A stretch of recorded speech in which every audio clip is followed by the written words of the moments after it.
Amici di Virgin Radio, è con grandissimo piacere che riospitiamo davanti ai nostri microfoni Green Day. Welcome guys, how's it going? Good. Good, thanks for having us. It's a pleasure to be here to talk about the new records. The last time we met was like 10 years ago. What do you think people will remember of these last 10 years? That's a long time, 10 years. So, I don't know, I think people will remember, as far as Green Day you're talking about? I'm talking in general, Right. like your personal experience or people in general about what went through the world.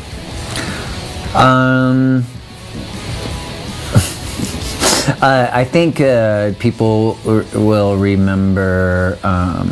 They'll remember not being addicted to their social medias. Yeah, this is where, of the last 10 years, this is where shit made a bad turn. Maybe they'll remember not you being on the phone as much. Okay, that's a good advice, by the way. That's a good advice. But we're here to talk about the new records. Father of all motherfuckers, can we say that this is a fun record in your discography? Like less political than the one we get used to? It's a fun record. Yeah, I think it kind of reflects like I think it's the kind of music that we've incorporated into our record with messing with things like Motown and soul music and garage rock, a lot of music, hand claps and songs that make you want to dance. So I think that's the fun part of it for sure. Because there's, watching the cover of the album, there's a quote of American Idiot on the image. So there's a little bit of that feeling goes inside of that, or is just you move to a completely different sound? I think we really moved on a lot especially since American Idiot, and I think with that it was sort of like a message that we sort of defacing our own mural. So it's I think the message is like nothing's sacred, so you might as well have a good time. I was thinking about the new addition to the band that it's a close friend of you, like Kevin. I think that probably he's been an influence too on this record. I was at Oibo Club in Milan when you took the instruments from Prima Donna to perform a very intimate show. It was a part of this Motown New Soul arrangement on the record as well, or it's just something that came straight from you? No, he had nothing to do with it. He's a good friend of mine, and he's got great taste in music, but no, for us it's just, this is kind of music that we've always listened to, and so it was, we didn't want to throw out like the Green Day's kind of energy that we're proud of. So it's just trying to incorporate new elements that we've never done before. Yeah, some of those elements reminds me a little bit of, like you said, the garage era, thinking about some bands like The Ice, for example, from Sweden, a little bit of New York Dolls in some arrangements. Am I forgetting something out of the creation process on this record? Well, yeah, I think you're hearing like anything from Smokey Robinson to a little bit of Prince, especially in the song Father of All Motherfuckers, and also,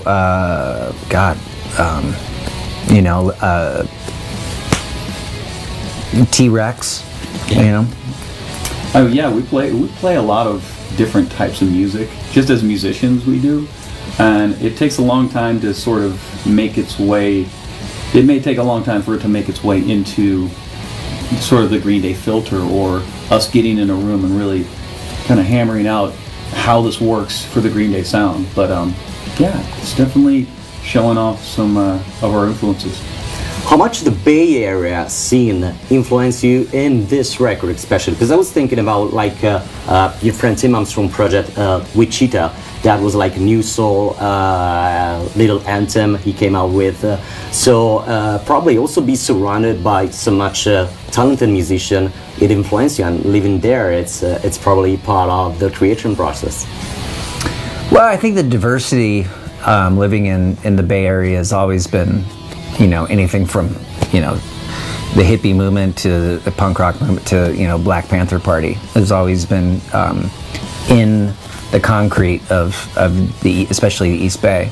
So, but I mean, as far as musically, I mean, we were just trying to be a good influence on each other, really. I mean, it's like, it becomes the older that you get, it's more rare that you find like musicians that keep going and keep doing it. So it's hanging out with like our we started a cover band just to go and have some fun, and I think that things like that is what you always kind of bring into Green Day.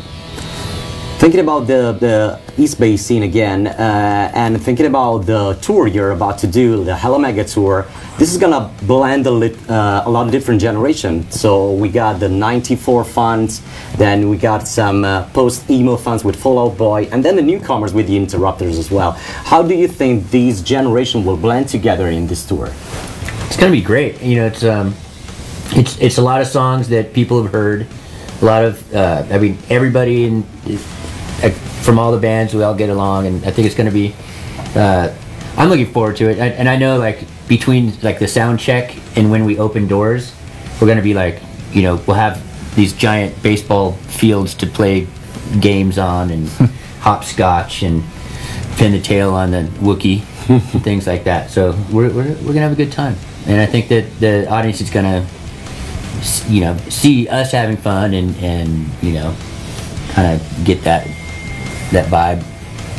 The second single out of this new record, you named Baseball, but it's connected to the National Hockey League. Are you a sports fan? Which league, which teams? Ray's a big hockey fan. I like hockey. Some hockey. I like me some hockey. I like me some football. I like me some American soccer. That's a little joke there. Yeah. No, it's brand new. It's really going on pretty well. Sports is great. I love, Roman Greco wrestling. There is a word that has always been part of your discography. That word is revolution. What does this word mean to you after all these years?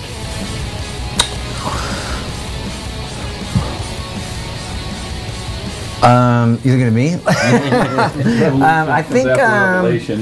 Yeah, revolution or revelation. I think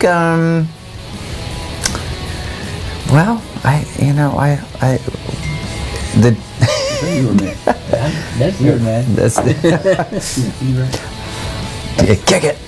Kick that thing. Smash I think revolution is just about like when things seem to start to burn down, is to create something new. That could just be something in your own life, or I think like punk rock was a very revolutionary idea, and like when I got into it, rock music was a very revolutionary idea. So it's I think that in the literal sense of like what goes on in different countries and stuff like that. So. Exactly. In different countries, especially in this moment, there is a brand new generation of people raising their voice. I'm thinking about Barcelona, Hong Kong, Chile, and what's happening in the world. It means there is a little bit more activism. Like you said, San Francisco, the 70s and the late 60s. Can you see a little bit of that movement growing up again right now? I think you see it. People are, it's good when people take to the streets. And they're it's not just tweets and rhetorical, but they actually get up and get out there and say something and use their voices. And I think, you can see where younger generations are actually getting in the streets and saying, okay, we're tired of this old way of thinking, which is, just old men in power. As a worldwide band, you bring the light to on a lot of different arguments and things. Thinking about music. You bring the light on a lot of different bands, on a whole scene with documentaries, by remembering people who passed away even recently, like Kim from the Muffs, Steve Soto from the Adolescents.